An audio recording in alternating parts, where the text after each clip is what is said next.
Sometimes Barbados today, same. Oh, all the divisions, Barbados today. That's the two young ladies.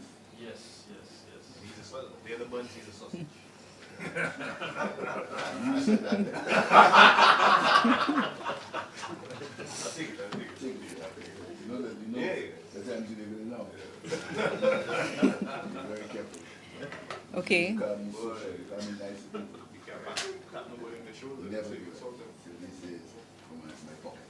I try to do that. This is, I think I'm a back. Yeah. Well, you can't win.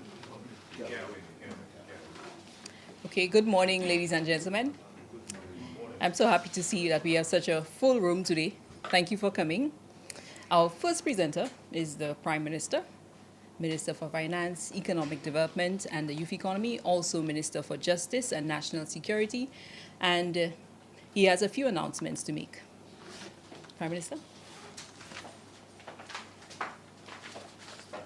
Thank you very much, Melissa. Good morning, ladies and gentlemen of the press. I have to make a few announcements, as the press secretary says, and I will take your questions. First of all, I want to announce that the government is creating a creative economy grant fund. A creative economy grant fund. Creative economy grant fund. You may recall when we launched the youth economy, we said the youth economy, one of its major objectives was to convert hobbies into entrepreneurship and into business. You understand the man, you remember well. Right, good. So we are expanding on that, and we're going to have for all creatives what we call a creative economy grant fund that will be administered through the Ministry of Tourism and Creative Industries. The fund is a direct investment in our young people. It's open to young adults 16 years and over, as well as groups and micro-enterprises across all creative fields: music, film, dance, theater, craft, design, fashion, and literary arts. The grants are straightforward. You can get up to $5,000 for training, for marketing, or the launching of new products. Or you can get up to $10,000 for production, equipment, and promotion, up to $10,000. Applications will close on October 30th. And they have to be submitted directly to the Ministry of Creative Industries, and the email address is stluciacreatives@gmail.com. stluciacreatives@gmail.com. So there's going to be an application form that you apply for, creatives apply for. And it's very simple. Supposing there is a group in Canaries that wants to buy uniforms for its dancers. They want uniforms, they can apply. Supposing there's a young artist who wants to do a video, he can apply. And sometimes even in sports, you can apply. So what it does, the government is going to invest directly $250,000 more into young people, help the creatives. So people who have that kind of talent will be able to get a grant from the government, $10,000 or $5,000. And anybody who meets the criteria will be able to apply for it. Both people who are involved and the people who are aspiring to be involved. But all the details will come from the Ministry of Creative Industries. Still on the economic front, at Orange Grove, over 300 new jobs are going to be created through KMT Solutions. KM2 Solutions. They are expanding in St. Lucia at Orange Grove, and they're going to be adding approximately 300 new jobs. When the expansion is complete, there are going to be 1,000 new jobs created at KM2 in the new facility at Orange Grove. That is in addition to what they employ now. Now, you may recall that in my 25 to 26 address, I said that Orange Grove would have expanded, and that has come to light. I just want to give you a little history about KMT Solutions and a little history of these operations. It was in 2004 when I was the Minister of Commerce. If you may recall, in 2004, I was the Minister of Commerce. KM2 began its first operations in St. Lucia under the name Helen IT. They operated from Union, and I want to compliment the people involved. That is Mr. Favre and his wife. They were the forerunners in that business, the first locals to get involved in that. I want to really compliment Mr. Favre and his deceased wife, Valerie Albert Favre. With the some assistance from the government, Helen IT was formed. First local to get directly involved. And then it mushroomed into KM2 in individuals. And it's been run by one of the leading BPO firms in the region. They are in Barbados and they are in St. Lucia. So the BPO business started from 2004. It was there before 2004. So I can tell you that we saw that vision a long time ago. And this is why in 2004 we started. And right now it's expanding, 300 new jobs. Hopefully by the end of this year, that should add to a few more hundred. So we're going to be having about 1,000 more young people employed in this country doing BPO work. And still in the economic front, Baron Foods, an agri-producer, they are expanding. And on Friday, there was the sword turning ceremony where there's a massive investment of approximately $20 million. They'll be expanding into new products. And what's even more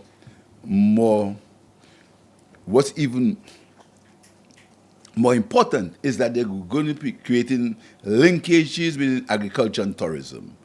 On the factory side, there are going to be linkages, so people can actually see how we get these condiments made.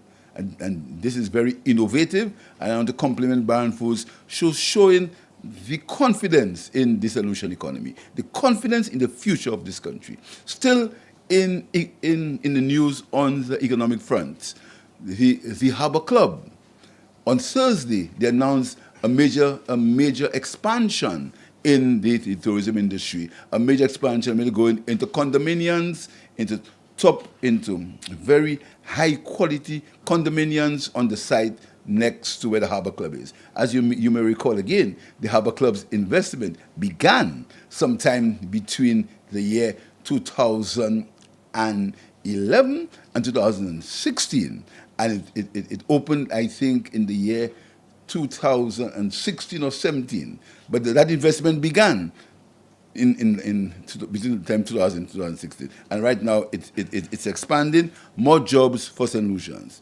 Also, there was another major announcement by the owners of Adia that is going to be a major tourism and agricultural investment on Mackey Estate.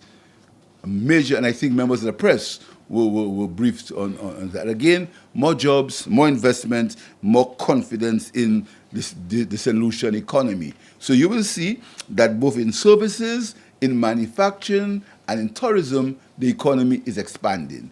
In services, the BPO, in manufacturing, Baron Foods, and in tourism, Harbour Club and Mackey Estates. And still on news on the creatives and young people, you may know that Carrie Festa opened in Barbados this weekend, and the government of St. Lucia, apart from having a cultural delegation of many of our creatives, including people like Tennyson John, Alpha Allen, Richard Payne, Augustine Jam Duplessis, the folk and the Silver Shadow dancers, the PI dancers, the Helen folk dancers, McDowell Dixon with a new show, with a show called Kesnoa, which was staged in St. Lucia sometime last year, and visual artists Ken Lawrence, filmmakers Mathieu Emmanuel and Dale Elliott. They are representing St. Lucia at Carifesta. But the addition to that is that we've sent 50 young people.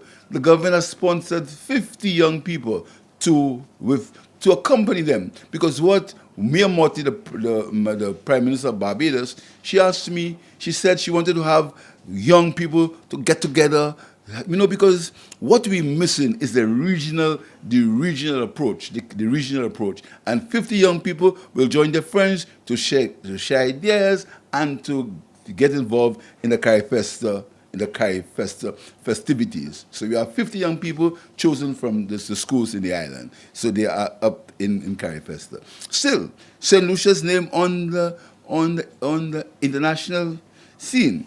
We are right now at Expo 2025 in Osaka, Japan. St. Lucia has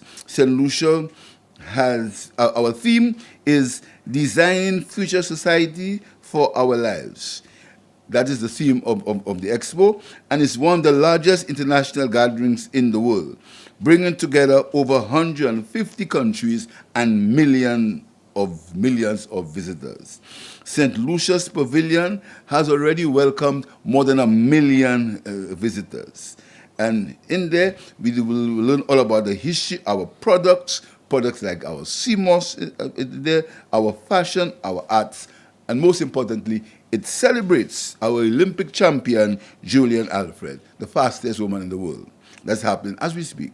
On August 40th, will mark St. Lucia's National Day at the Expo. And the program will include an official ceremony, a cultural parade, a fashion showcase by St. Lucian designers, and in the evening, a major concert called Rhythms of Ionola, featuring some of our most popular performers.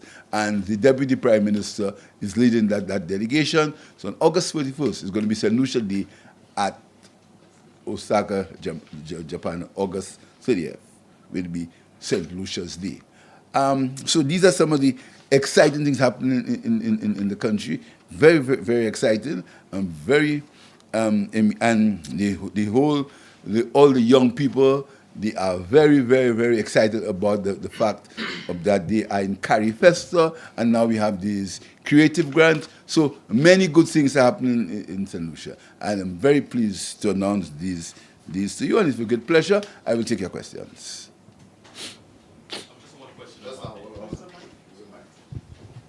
Just a clarifying question about the grant. What's the allocation for the grant? $250,000. Okay, cool. And you said that the deadline was... The grant will have to be disbursed before the 31st of October. It's going to be before the 31st of October. No, it closes on the 30th of October. So they disburse in November. First come, first serve, and based on meritocracy.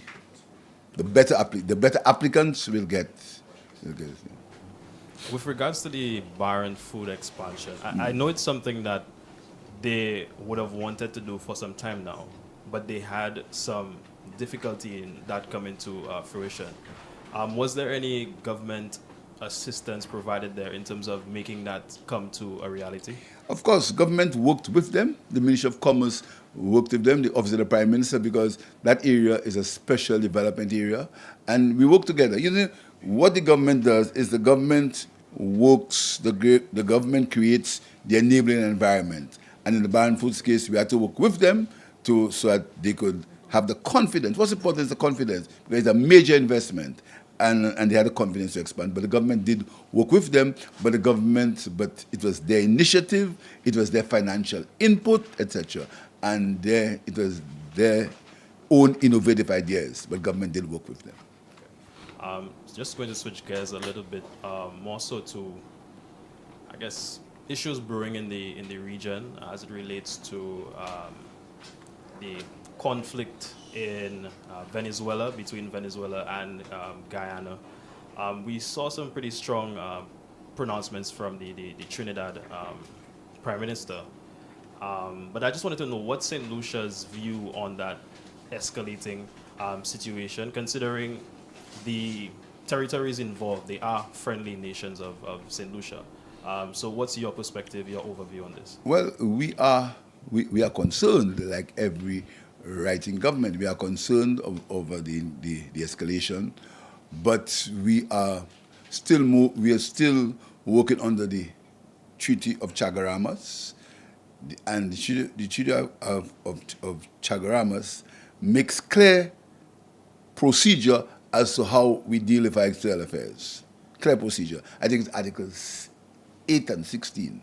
Clear procedure. And St. Lucia will be following that criteria, working with our CARICOM governments. But we're very concerned about that situation. But as we speak, right now, we are going to be monitoring the situation and waiting for the official response from CARICOM. But all governments reserve the right to say whatever they feel is in the best interest. But in St. Lucia's interest, we believe that the region must remain peaceful. We are completely against any sorts of violence, both internally or regionally. But we are going to consult with CARICOM, and according to the Treaty of Chagaramas, we're going to continue in that vein.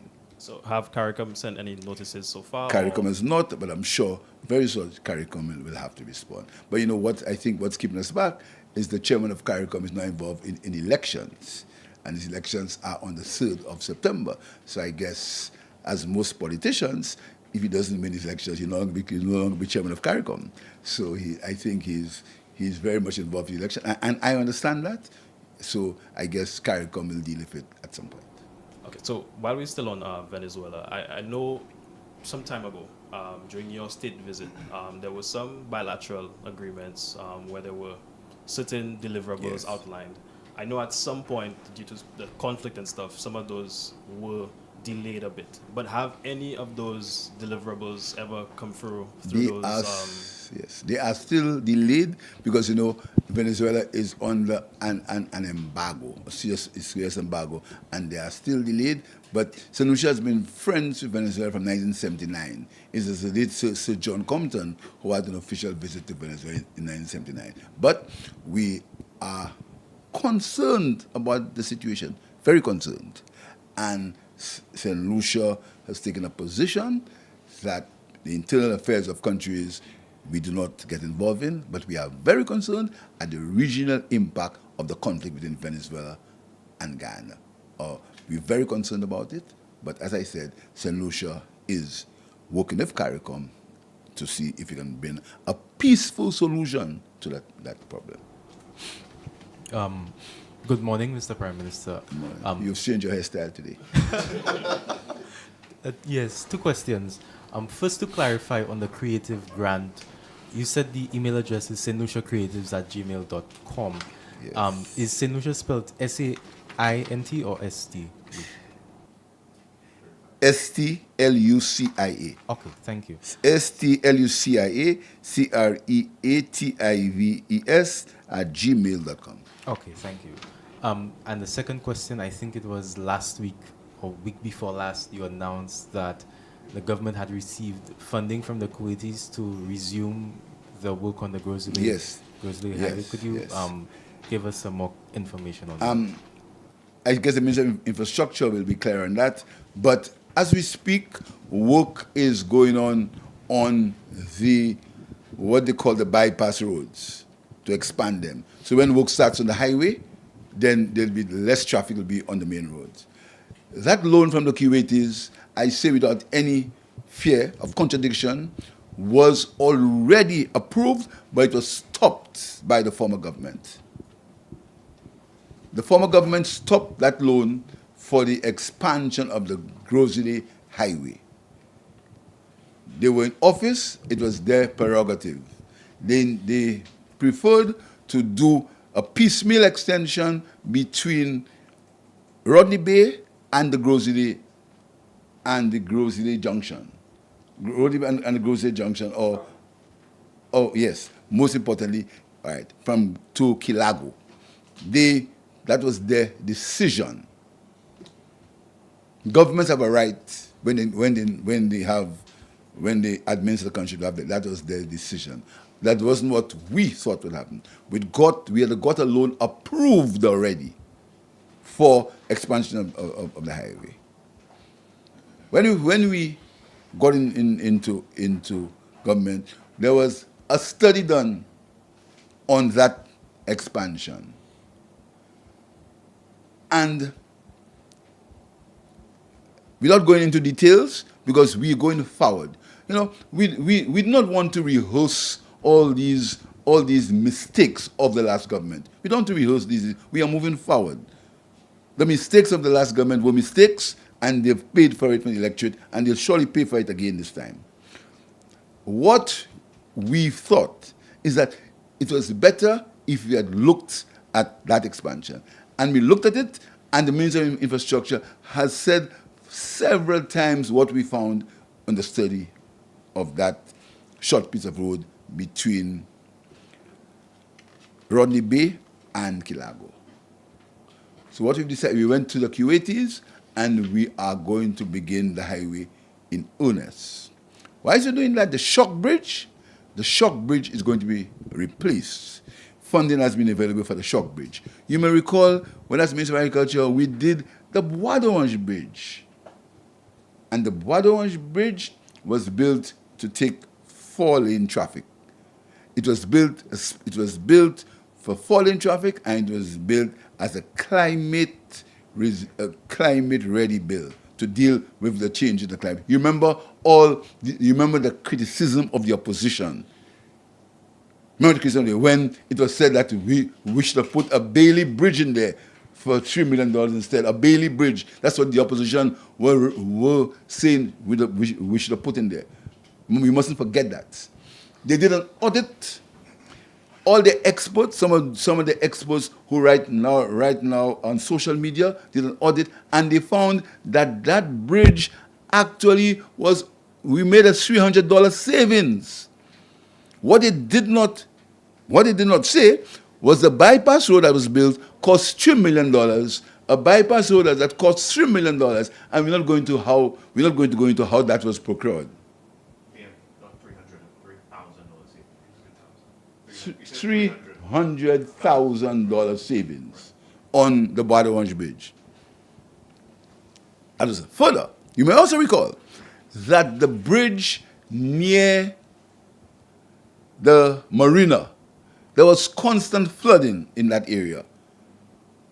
If you may recall that bridge was repaired, and the flooding, knock wood, has ceased. So we've done and the shock bridge, like the Bois d'Orange Bridge, was designed by the Army Corps of Engineers.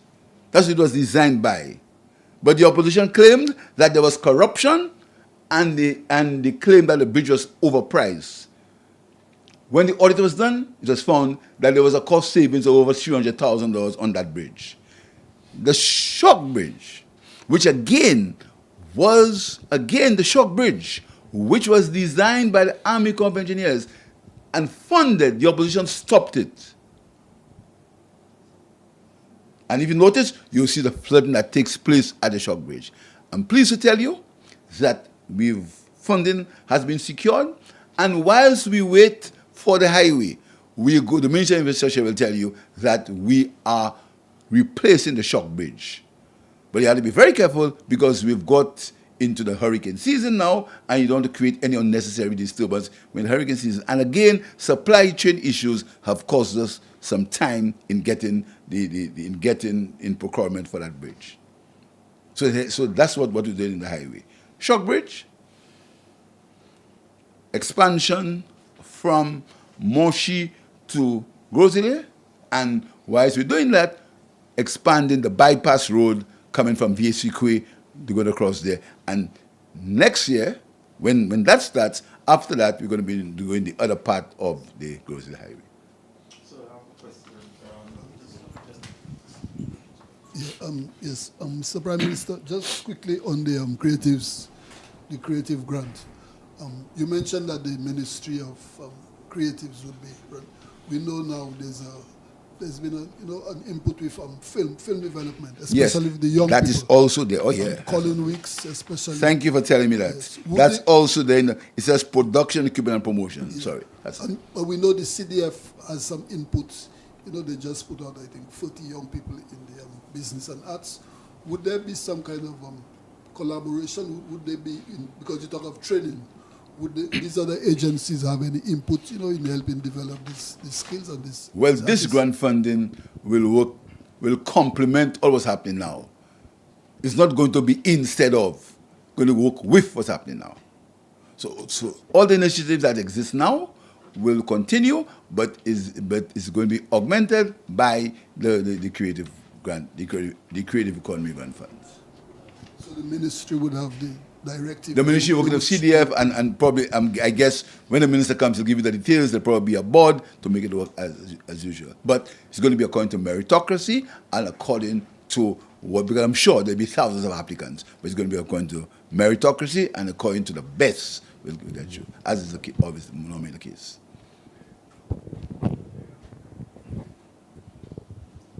Good morning, Mr. Prime Minister. Good morning. The St. Lucia Daily Post recently put out an article quoting a police source as saying that the evidence in the cases of Shaka and Daniel. Have you checked the police source? That's what I'm asking. Have you inquired to see if this is accurate? I've not spoken to the Commissioner of Police on that matter, but you must recall, I've made that point several times. There is a separation of powers. There is the executive, there is the judiciary, and there is the parliament. Three separate powers. Any issues as it relates to these kind of things, the Director of Public Prosecutions is the one who's normally contacted. I've not been officially briefed on that, but as you, I've heard it. But I've not been officially briefed by the Commissioner of Police. But I guess in that instance, the Director of Public Prosecutions may get involved. But I want to make it clear, that we still have a separation of powers in this country. Anytime the political directorate gets involved in prosecution, you have chaos. Prosecution must be left to the Director of Public Prosecutions and the system that follows. It's a dangerous trend. It's a dangerous trend for politicians to get involved in the judicial process. Even though we may not agree, it's dangerous. The judicial process must be kept independent. I want to urge you and urge St. Lucians, do not be fooled by anybody who wants to make you understand that the government can interfere in the judicial process. It is bad. It's bad for democracy. It's bad for the country, even though we may not agree. But the judicial process must be allowed to function according to the Constitution and the laws of St. Lucia. The separation of powers must be clear. Anytime there is no separation of powers, you have chaos. Anytime the due process, we may not like the due process, we may think it takes too much time. Our job is to make available the resources for the judicial process to take place. That is why we are building the halls of justice. That's why we're doing that. That's why we have a swift justice program. That's why we're doing that. But we cannot and we should not interfere in the judicial process. We are leading to chaos. And I just want to tell the public of St. Lucia, that is dangerous. When politicians get involved in the judicial process, it is dangerous. That is why, to make justice more accessible, St. Lucia went into the Caribbean Court of Justice for justice to be more accessible to regular people. The opposition criticized it. I just want you to be clear. And so, Miss, I just want to tell you to be clear, I am very careful. In spite of all the useless criticism that I get, I am very careful in not interfering in your judicial process. It's bad. It is dangerous. What we do is we make laws. But in terms of the process of justice, we have to stay out of that. Politicians should stay out of that. Like telling people who to charge and who not to charge, we should not get involved in. Once you get involved in that, you are looking for chaos. As I said, we may not agree. A lot of things that we do agree with. But the judicial process, the separation of powers, must be kept distinct and clear to avoid chaos in a society. For you young people to have a society where you have fairness. Because, politicians, you must understand politicians, some of them. And if you hear some of the things that have been said on political platforms now, you wonder what St. Lucia we living in. You'll be surprised. Where are we? Is that St. Lucia we in? Where are we? That's what they say. Now, if these things were ever true, the chaos would be in St. Lucia. So I just want to tell you that I'm sorry if you think I didn't answer the question, but I want to tell you, I want to keep that sacred. Sacred. Not for me, but for the future. Politicians get involved in judicial processes. Particularly when you have vindictive and revengeful politicians. Particularly when you have people who want to take revenge and who are vindictive. You have to keep them, the judicial process must keep them in check. And while I'm Prime Minister, my job is to ensure that the facilities needed for the judicial process continue. But interference, I will not interfere. And anybody who believes that they can get short-term political gain by interference, I want to tell them that was how dictatorships are born. Dictatorships are born when there is not a judicial process. So without a judicial process, you have revenge, you have vindictiveness, you have threats. When there is not right now, the public feels comfortable, or the public should feel comfortable, that they have a problem. They go to the courts, and the courts will deliberate. And there are layers of appeal. The local appeal, the Court of Appeal, and now we have made the Caribbean Court of Justice accessible. And again, that is a serious historical advancement we have made in the region. No wonder the opposition uses it like that.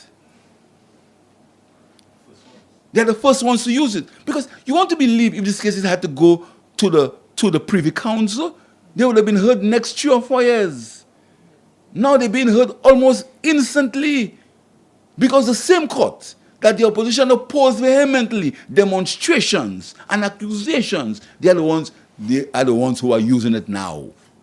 That is the importance of having a judicial process. I'm sorry I labored on that point, but I wanted to make it clear to you that do not falter me when I stay away from the judicial process. It's for you, for me, for the future of this country. Question. Okay. So last week on First Popular Talk Show, the question of the pricing of the fire engines was asked. Well, was said it was 36 million or 3.6 million. So just clarify. it was 260,000 euros. That was the cost of one. I didn't listen to that program because I'll tell you something. I have so many things doing. I'm so excited of my work. I'm so excited of the progress in this country. I'm so excited for the future of this country. I have so many investors to meet, busting for the doors, who want to invest in St. Lucia. Every day, almost, I don't want to say scores, I can list for you. People want to come to events, they want to meet me, they want to meet the Prime Minister. I don't have time to get involved in things that, how is it possible? Come on. How is it possible for two fire appliances to cost $46 million? Just think about it. Let's make that make sense. Right? So that means when the appliance outs the fire, it builds the house right away. On the contrary, remember the fire chief said that over 30-odd million had been spent as your Prime Minister. You know what I want to tell you? Yes. You know what I tell you? I want to invite you to the opening of the new fire station between Answer and Canaries. That's what I want to invite you to. Progress. Progress. That's what I want to invite you to. And that's a fire station that was wanted from since. If you may recall, that fire station was being called for in this country from the 1980s. Some of you were not born yet. And I'm very pleased to tell you that fire station is being built as we speak. And it's going to be open in the next few weeks. That's what I'm interested in. I'm not interested in this. You know, $36 million. You think I can answer that? The question. Good morning, Mr. Prime Minister. Good morning. So my question is just in regards to. So by the way, it didn't cost $36 million. I'm going to make it clear. We've been clear on that. One of them cost 360-something thousand euros. I think together, both of them cost, I want the exact figure, but 1.4 for one, and the other one was. Yeah. So, 300,000 US. Yes. Anyway, you clarified already, so I just want to be clear. Yeah. Sorry. I just wanted to ask a question in regards to a certain situation I've seen when it comes to like youth within our country. So, when it comes to as well as politics per se, right now it's become a lot more aggressive in the latter months. And speaking to a lot of young people, they are most likely getting afraid of actually being involved with politics, as well as most likely one day being MP of their own district or MP of their own constituency because of the way politics has been visioned in today's standards. I just wanted to know, you've been in politics for such a long time. I'd like to know like your views on this, especially for young people who want to get into the political arena. You know, I'll tell you something, That's a good question you asked. And one day, I would like to have a discussion with young people on you see, here's what's happening now. What's happening now is a deliberate attempt to alter history. Deliberate. And I ask you, and my friend is in there, Zain is in there these days, I asked her to read a book called The Ministry of Truth. I asked her that. And I asked Ms. Motu to read it also. I can even make a present of it if she wants to. The Ministry of Truth is deliberate. What's happening there now is a game plan. It's a game plan. You understand? And it's so clear that, but you know, they think it can be successful. What's happening now is that you deliberately create a false narrative. So every morning, there are talking points. Talking points for this week. And if you look at the way that some of the talk shows are structured. Now, hold it. I'm not criticizing anybody's show. You hear when the guy is sitting, they say it's their opinion. Now, what I'm saying to you is what I see. There's a deliberate attempt by the opposition to fabricate history. They and the surrogates, to fabricate history. So you say something you know is not true, but you repeat it and you hope some people believe it. It's deliberate. So, young people, I understand their frustration. I understand it. I understand the frustration.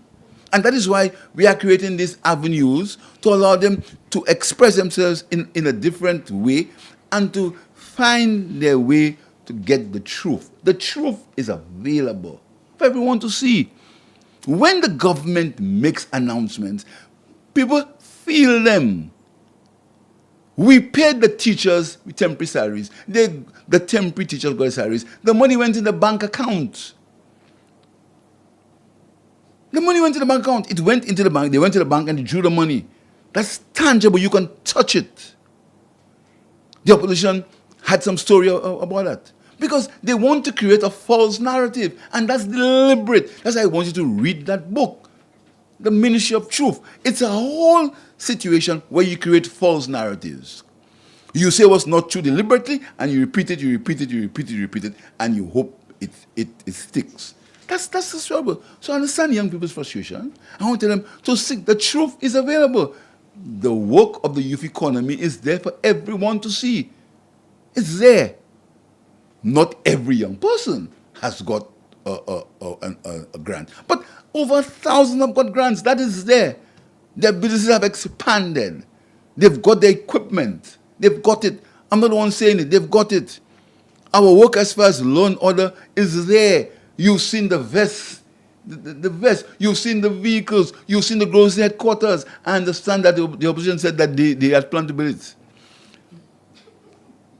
It's there. What I'm saying is not saying you can't check, It's so what they do, they get to personal attacks. What they do is they get personal. What they do is they say the nastiest things about people and their families. But me, this Prime Minister, is not going to respond.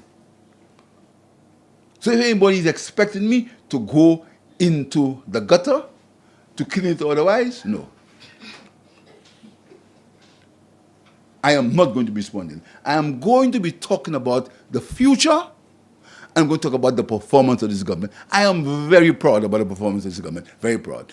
We have not been perfect. We have made mistakes. But anybody can tell you, they can touch it, and they can tell you the benefits of this that the country has got under this government.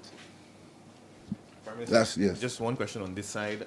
Last week, the French ambassador, for the first time, publicly commended you, your administration, for clearing the bill owed to the French hospital. I don't think we've ever heard the French ambassador publicly acknowledge this. Clearing that expense, $3 million or so, what is it going to do for St. Lucians who depend on medical services in Matlick? First of all, I want to tell you that the French ambassador is entering stop duty in St. Lucia. I want to thank him for the work that he and the French government have been doing for the country. And I also want to tell you that he has made an official request to the French government for another K9. An official request has gone to the French government for another K9.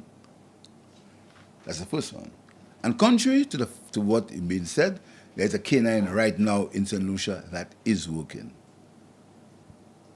Contrary, that's a fact. So I just want to clear these things. We have paid the bill over $3 million, and that bill was there from the very early. Very pleased that has happened. What's happening now is our nationals can get treatment in France easier, in that there's no backlog. Something that we had to do, and for the health, and that's again another expenditure we've had under the health services in the country. We found that bill, and we paid it. That is a fact. Yeah. Last one for me. The opposition last week, as part of their ongoing campaign, indicated to the public that if re-elected, they will complete St. Jude. So I just wanted to see if you had a reaction to the opposition leader promising to finish St. Jude if he's re-elected. The opposition leader has made a lot of statements about St. Jude. He said that a building that did not have one piece of equipment, that was leaking, that there was no mechanical engineering work, he said it will finish in 6 months. That's what he said. It'll finish in 6 months. I want to tell you, if the opposition leader has seen now the value and the value in finishing the building that this government was mercilessly attacked for. If now he's at wisdom, I say to him, welcome to the club, but unfortunately, we'll finish it before that. Yeah, just a final question. Yeah, final question from me. I know you said that you were busy, and I know this question is maybe more so suited for the Minister of Education. But last week we saw the official results of the CXC results, and given the government's policy position as it pertains to paying some of these subjects, two things. We outdid the region average, and it was our best performance in the past 5 years. So just as Prime Minister, your thoughts on that, given your policy position as it pertains to the paying of CXC subjects and these sort of things? Thank you. The Minister of Education will be will be here shortly to deal with it. I want to tell you that it's true. That was our best performance. And then if you notice, English and maths performance, right? English was the highest. We paid English CXC. Again, these are policies you can touch. You can touch it. We paid it. But maths, there's still some problems in maths. And what we've done this term, the Minister of Education will tell you, we've recruited special mathematics teachers to help students in maths. And incidentally, on Saturday, I didn't see any of you there, you're invited, we had our maths quiz. It's the 17th time Cassius East has held a maths quiz. 17 times we've held that. And I was very pleased to honor the students who did the best in the schools in my constituency, Bocage, Combined, Bishops Garche, and Tiroche. The students who came first, they were honored, and there was also the winner of the maths quiz. And incidentally, the students that came first in my constituency, 91, 90, and 89 from my constituency. These are ones from the top students in my constituency. So I'm very happy about it. I'm very pleased. So when I hear the statements about inner cities and things, I don't get involved in that. But the Minister of Education, but we did. I want to compliment the teachers, and this is why the government was very pleased to pay them August salaries, because truth is, I understand what teachers go through. My mother was one. I understand what they go through. I want to thank them for the work they've done with teachers. There's room for improvement, and we're working on the maths to see if we can improve the maths.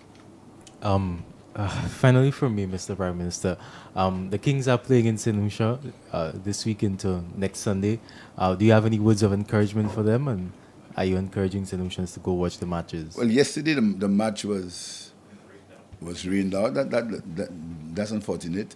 There's some young St. Lucians doing pretty well. Gaston, the young St. Lucian, and when Pollard congratulates you for bowling the ball, you understand, you did well. Pollard takes no prisoners.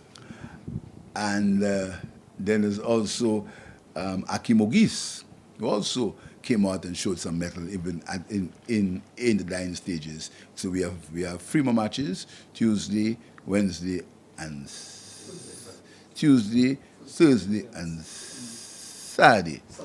Sunday, 2 matches. I hope we can do well in these matches.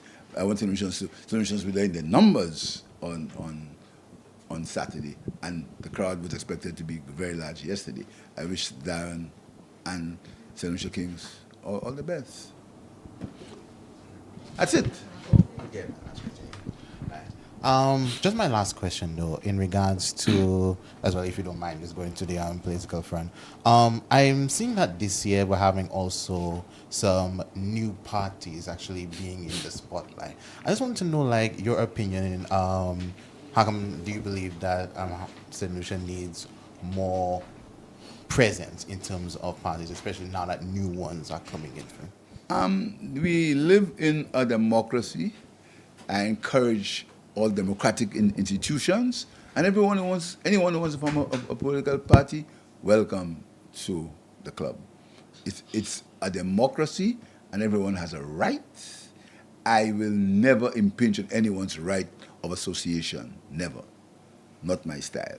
Right of association. But I just want to tell them that let us join in the debate of ideas. Let's join the debate of policy. Let's join that debate. I'm very, very, very, very, very anxious to get involved in the debate on performance. On performance. Let's talk about performance. Let's talk about the performance of my government. Our performance in every sector of the economy. That's what I want to discuss. And I'm willing to discuss it anytime. Our performance. So, I thank you very much, and do have a good week.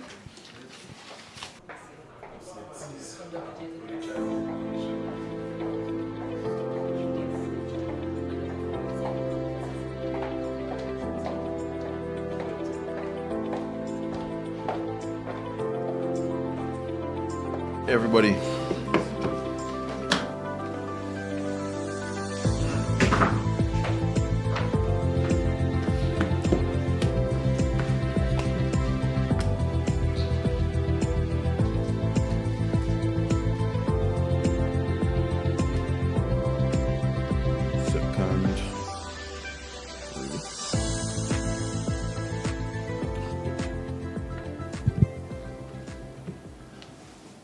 My name is Sean Edward, SHAWNEDWARD. I am the Minister for Education, Sustainable Development, Innovation, Science, Technology and Vocational Training, and the duly elected parliamentary representative for the constituency of Dennery North. Any questions for me, or? Okay.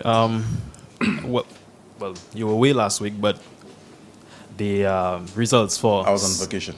Yeah, you were on vacation last week. The results for CXC came out. A few promising takeaways from that. Our best in 5 years,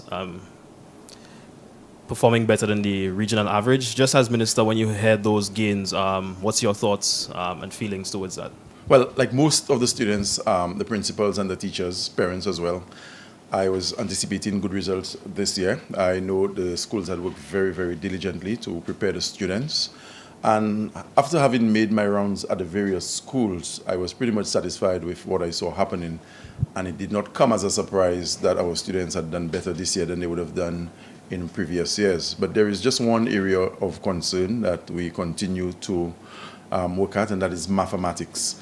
Whereas St. Lucia continues to score above the regional mean in mathematics, we're not pitching at a level that would bring satisfaction to myself as minister and the senior management personnel in the Ministry of Education. But generally speaking, I'm extremely pleased with the results this year, and some of our students performed outstandingly. Also very commendable this year, notwithstanding that in the top 20, top 100, that is dominated by female students. I think there were quite a few boys this year who came to the fore and registered very, very good results. And this is in keeping with a deliberate effort at the level of the Ministry of Education, where we are looking to program to meet the boys on their own terms at their level to ensure that we can get maximum out of them as it relates to instruction in the classroom and their overall participation in the education process. Just on the front of maths, I guess ironically, maths is one of our worst subjects, but then in additional mathematics, we place first in the region. And now I know not a lot of students do additional mathematics, That's but correct. are there any things that the ministry might implement to kind of close that gap or see what can be done with regards to Well, mathematics? I'm on the record as stating that we have some challenges in mathematics, and that's been reflected in the results that we've gotten, not only at CSEC level, but at the level of the CPEA. And in a deliberate response to that particular problem, the Prime Minister did include it as a line item in the budget, where the Ministry of Education receives an additional $250,000 to help with mathematics instruction.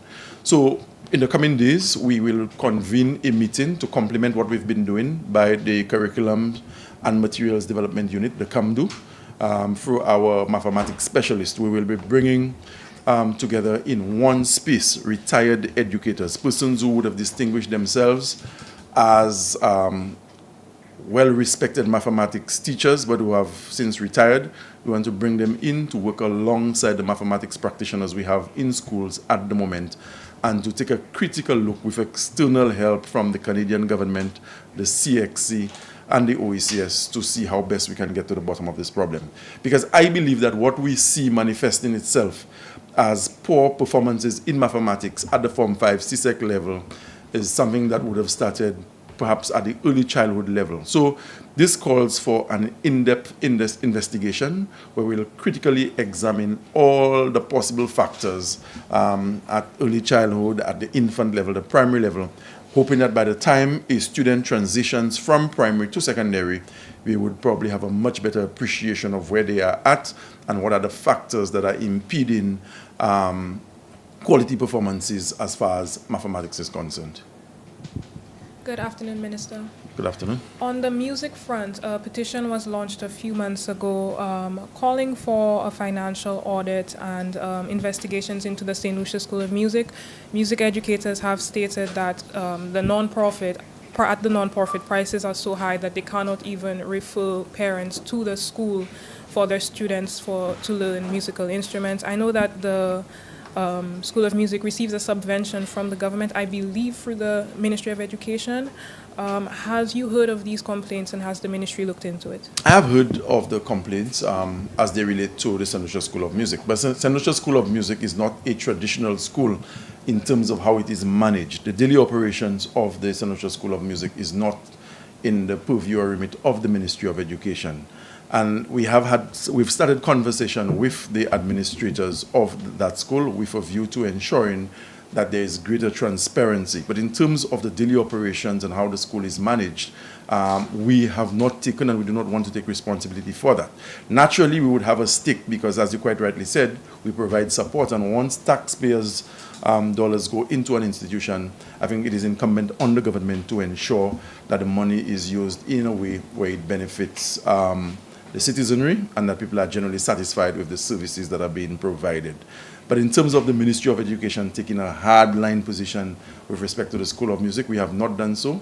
It is not our intention to do so, but instead we will continue to sit down and have dialogue to ensure that the services they provided many years ago, and I know there are so many St. Lucians who can speak very positively about the experiences they would have had as students at the School of Music, this is what we want to see returning to the fore, and we will spend no effort. And if it means that we have to provide additional resources, not necessarily financial resources, we will do what we have to bolster that school and at least to get it back to its glory days where persons traveled the length and breadth of this country just to enroll and to get the quality of instruction that made it one of the best music schools, not only in St. Lucia, but in the Eastern Caribbean.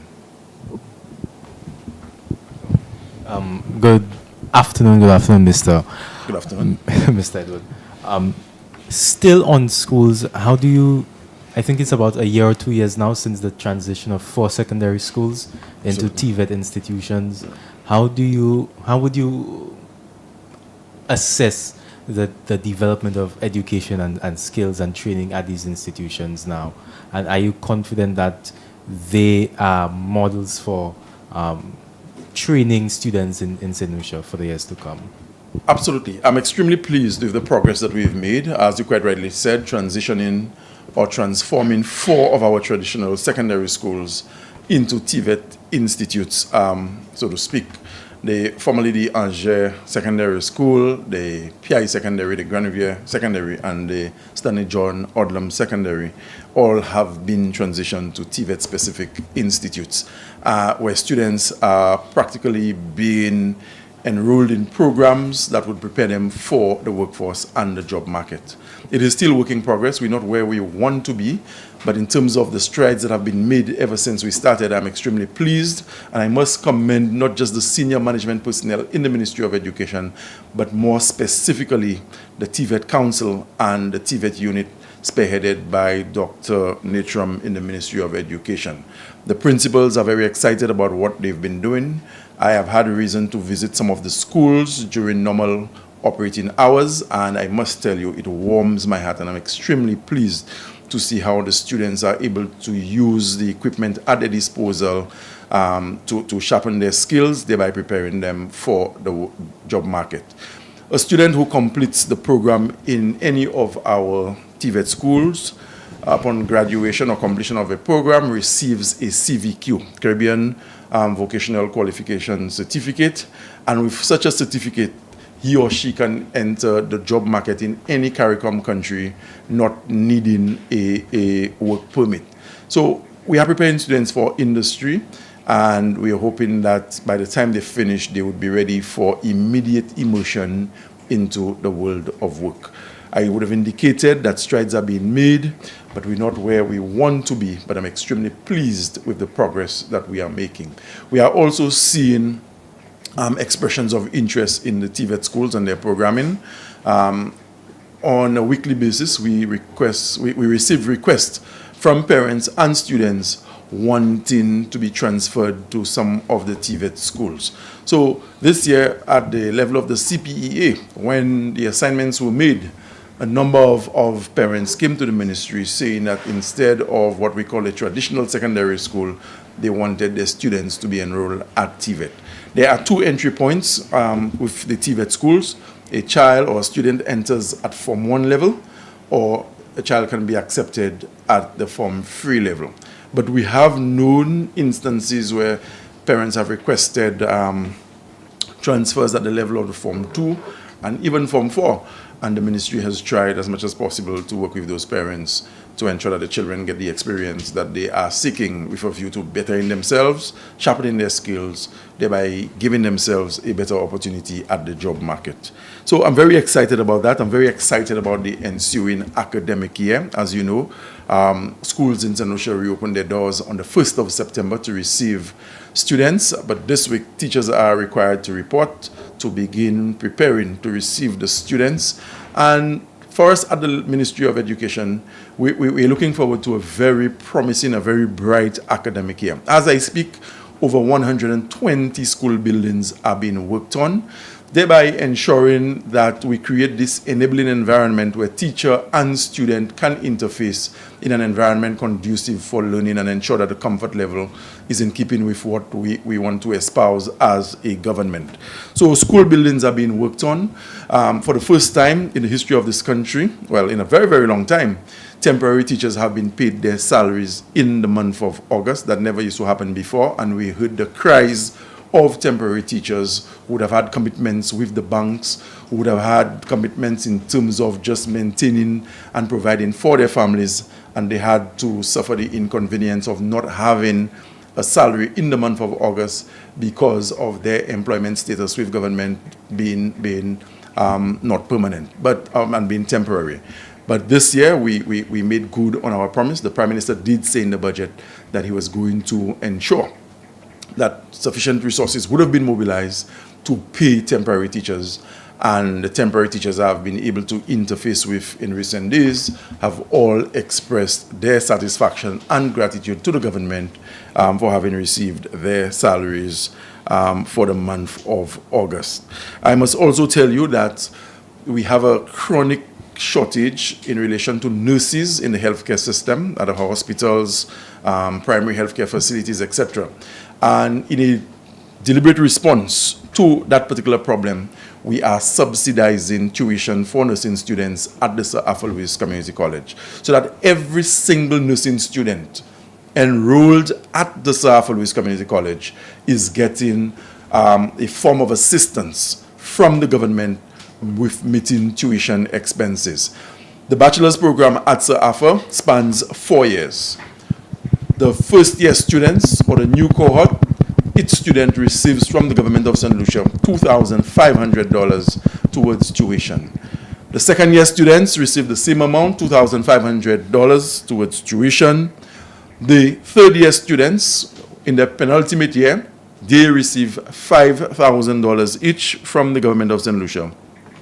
And the final year or fourth year students, they each receive $10,000, which is the full cost of tuition in the final year, complements the government of St. Lucia. So annually, a student is required to mobilize $10,000 for tuition. So we subsidize in the first year in part, we subsidize in the second year in part, the third year we pay half, and for the final year students who are preparing to exit the program, exit the college, to be immersed into the healthcare system at the hospitals, the health centers, primary and secondary healthcare facilities, we are saying that we understand the pressures that can come with transitioning as they finish, and we are paying the full cost of tuition for every student at the Sir Arthur Lewis Community College enrolled in the nursing program. This is not all we're doing. We're also helping with early childhood education. And for 2 years now, we are saying that we recognize that the majority of the early childhood educational load, so to speak, is being carried by private early childhood practitioners. We have in St. Lucia at the moment 106 private preschools / early childhood centers. And the government, last year, we would have given $2,500 to each to help meet the cost of operations and to basically enhance the aesthetics of the environment within which the children are being kept. The Prime Minister has increased it to $3,000, where every early childhood center, private that is, will receive from the government of St. Lucia $3,000 this year. That is not all we're doing in relation to early childhood education. Early childhood educators will tell you that they are at their wits' end sometimes to get parents to pay the fees, because it is not free. It's a private service that is being rendered.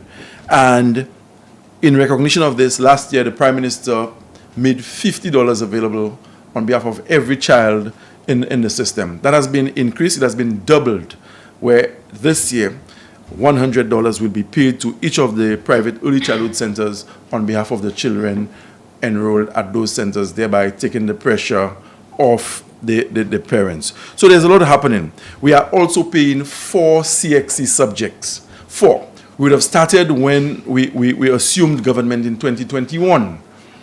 The Prime Minister came out and he said that we were going to pay CXC, CSEC fees for mathematics and English for every Form 5 child in the public school system. He has gone further this year and has committed to paying for 4 subjects: mathematics, English language, a foreign language, and a science. I can tell you that this news is being well received by the parents, by the schools themselves, because it can be very disconcerting for the educator, where you would have had a student entrusted in your care for 5 years, and when the moment comes for registration for CSEC, some parents or some students disappear because of their parents' inability to mobilize the fees to be able to pay on their behalf. We are saying that we believe this is wrong, and that is why at the moment we are in a position where we can pay for 4 subjects for every child. There's a lot happening in education that I can speak to. We continue with the 1 laptop per child program, and as we speak, more than 2,000 brand new Chromebooks have been procured on behalf of the Form 1 students of this country by the Philip J. Pierre administration, so that every child, upon entering Form 1, you are being handed a Chromebook, not because it is fashionable or it is an in thing, but because we understand as an administration how much of an indispensable learning aid a laptop or a device is in the modern scheme of education. We could have easily passed on that cost to the parents, but we say no, because we understand that it can be a bit taxing on parents, and that is why we've been able to allocate millions of dollars just to ensure that every child in the secondary school system has a laptop computer. So, as I said, I'm very excited about the new academic year. I look forward to receiving the 26,000 students in our system at all levels, hoping that the teachers will meet them with a degree of enthusiasm and motivation that will augur well for a very successful and productive academic year 2025-2026. Sir, can you update us on any major improvements on the rehabilitation on the schools throughout the island, specifically the Antrepo Secondary School? Yes.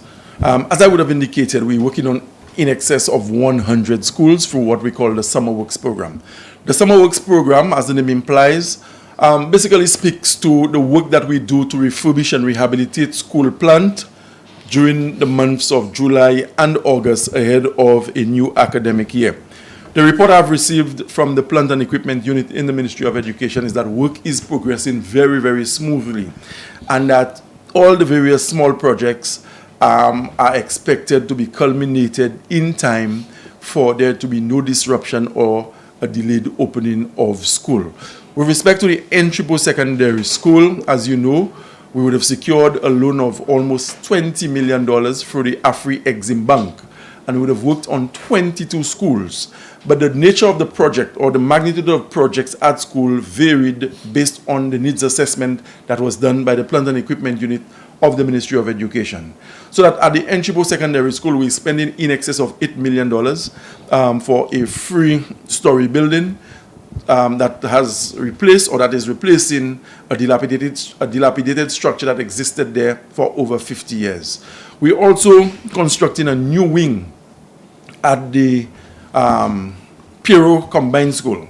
We're doing the same at the Plainview Combined in Viewfort South, and the other big one being financed to the tune of $1.5 million is at the School of Sustainable Agriculture and Culinary Arts, formerly the Grand Riviere Secondary School, where a brand new block is being constructed with modern classroom facilities and amenities that reflect the climate resilient infrastructure that we've been speaking about, and ensuring that the classrooms provide much greater comfort levels than what we would have been accustomed to in our various school buildings. Good afternoon again, Minister. With the U.S.'s new stance and policy on visa and immigration, have any of our students looking to study in the United States been affected? Not to my knowledge. I know there have been reports from neighboring countries where some students have had some difficulties, but I cannot speak with any degree of certainty about any student in St. Lucia having been affected as a result of the United States of America's position. Good afternoon, Mr. Minister. So this Wednesday, I believe that majority of the students who received the scholarship to study in Taiwan would be leaving. If I can just get a statement on this year's production with the Taiwanese scholarship, as well as the Ministry of Education's continued collaboration with the Taiwanese government in educational development. Yes, thank you very much. Let me say that I cannot adequately express our collective gratitude to the government and people of Taiwan for making scholarships available to young St. Lucians who want to pursue higher education. This year, the number has been increased. Just a few days ago, 44 young St. Lucians were awarded instruments to take up their rightful places in university in Taiwan. So 44 students left St. Lucia to study in Taiwan. And I'm particularly pleased this year seeing the number of young men, boys, who profited the opportunity and are on their way to Taiwan to study engineering and some of the more demanding stuff that we need to move our country forward. In addition to the 44 Taiwanese scholarships that were given recently, 11 students left St. Lucia just a few days ago to take up studies in Cuba. The majority of them will be reading for medical degrees, hoping to come back to bolster our healthcare system. Today, at today's cabinet sitting, 75 first-generation scholarships will be approved for young St. Lucians to commence degree programs at Monroe University. And all of this is part and parcel of a philosophy we have, a philosophy that has been espoused by Prime Minister Pierre, that we can have one university graduate in every household in St. Lucia. I have said before, and I will repeat, we will go to every nook and cranny of this globe in pursuit of scholarship opportunities for young St. Lucians, particularly those whose socio-economic circumstances do not enable them to go to a bank to secure a loan to pursue their dreams. I believe, as a cabinet we believe, and Prime Minister Pierre believes, that it is morally wrong and unacceptable for a young St. Lucian to be denied an opportunity because of his or her socio-economic circumstances. Poverty or indigence should not be an impediment to one's ability to realize their dreams in relation to higher education. So we will make the scholarships available. We will continue to support our students as best we can. And to complement the scholarships I just mentioned, Cabinet will be making available 120 bursary packages, making available 120 bursary packages to students who have been accepted to study at the Sir Arthur Lewis Community College.